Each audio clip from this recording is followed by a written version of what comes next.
One of the coolest things that we did at the camp was we had like 20-something kids there from all different schools. One was even from California who decided to join us with her cousin while she was here in Utah. It was awesome. And they were playing Clue around the room. And we had one group that had like 4 kids out of the 5 or 6 that had never played Clue before in the first place, let alone this modified rule version. And other teams are going around them, but it didn't matter because they were figuring out things and doing what was the process, which was the team building right there through it. And so they still learned a lot of really valuable things. And watching them versus every one of these teams figuring things out and letting leadership come through and how they interacted with each other for all these different personalities and all these different things a lot across the way was so cool and so inspiring to me that I was like, so Daryl, I know we haven't set this up, but do you want to come and talk about games with us and do that? And so I wanted to give him an opportunity to share this because it was a really cool idea. And he showed me so many other things. And I've used like apples to apples and other cool things in my classroom, but nothing like what he does. So we're going to give him a couple minutes here while I record him. So if you want to turn this way and do this, and he can talk through a couple things. We'll take about 5 or so minutes and let him do that. So, okay. You can make sure and give me gavel taps accordingly so that I don't overtalk. Okay. Someone's timing? Okay. So my inability to shut up is why I'm not great at debate myself, because I just keep going. And so this is a lot of games, but it really comes down to, like, I don't work for Clue or Milton Brett Hasbro or whoever owns it now. And so this is not me, I'm not selling you anything except the idea or a concept. Is that, so on UDCA, and I think we'll probably put it there once there's a more formal version of how I do this. I'm sure I have forgotten some of the rules that I used as moving along. But taking games and making them co-ops, even if they're not co-ops. Most of the games on here are designed to be cooperative. Clue is not. Cards Against Humanity has its own world of difficulties that you can introduce to your classroom if you choose to. This is the family edition, which I strongly encourage using it so that you don't encounter those problems. What your kids do on their own, that's cool, that's up to them. And then I removed a lot of the things that are a little bit more crass, even for 10-year-olds. But that's what this is designed for, is 10-year-olds. But it's apples to apples using concepts and ideas.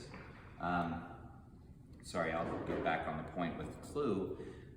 Making it a game that they're already familiar with, where they compete against each other, where you do kind of work to make sure that you're the one who wins, and turning that into, okay, now you're working as a team. Because you're working as a team, you want everyone on the team to win. You're gonna have to figure out how to make that happen. And I intentionally don't tell them how to organize their team, because that's the task that I want them to have, is they're organizing their team, they're figuring out what their system is for solving the puzzle, right? It's the same puzzle that it always is in Clue. The one weird extra rule that I figured out after the first time is that I make them move the weapons as though those weapons are characters, so they have to get it to the room as well. That made it so people were taking more than 3 minutes to solve, because they could just guess and guess and guess and guess. And so where that system is nice, I'm not teaching you how to do the Clue game, right? That's not what this is. What was most valuable is afterwards, right? In the military, it's a debriefing, and so many other things, there's so many different names for it. But talking about how they came up with their solutions, right? Once they beat it the first time, they figured out their system, or didn't. Then doing it a second time, the goal is to help them beat their timer. Not you help them, but for them to figure out, using their system now that they've got it figured out, can they beat their time from the first time, right? One group went from 22 minutes to 5.5 minutes, right? That's a significant improvement because they've got a system. And I think that leadership is always better when you have a system you're working with, because then you know what to adjust. Whether you're in charge or not is almost irrelevant. And so, you know, ask them, what was your first time, what was your second time? So obviously there was some improvement type of thinking. What 3 things made the most difference in succeeding faster or succeeding at all? Was there one person who seemed to make the most difference in how well your team worked together? And yes, these are leading questions. I want them to recognize, did your team work together or not, right?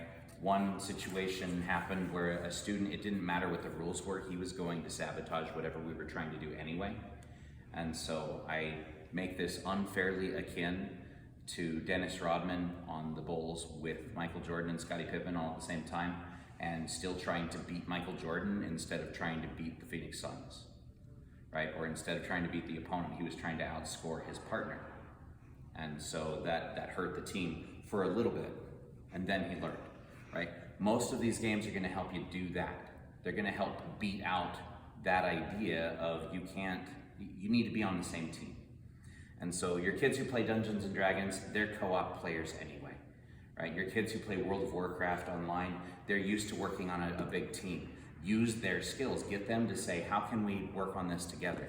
How can our debaters be helping our speech thinkers? How can our speech kids help our debaters with a deeper version of this idea, right? Get them to use each other's skills, not just everybody's here to beat everybody else. So I'm not going over all the different games, but escape rooms are great. Co-op games are great. Regular games that you can turn into co-op are great. Make everybody win in Jumanji before anybody wins. You know, those kind of things. And so I'm always happy to give ideas and discuss more. I've left the rules here and I'm leaving the games even though I have to go. You can take a look at them. Tanya will return them to me. I trust that. So that's kind of my... I might steal them from my classroom. I'm just saying. Thank you, Daryl. Thank you.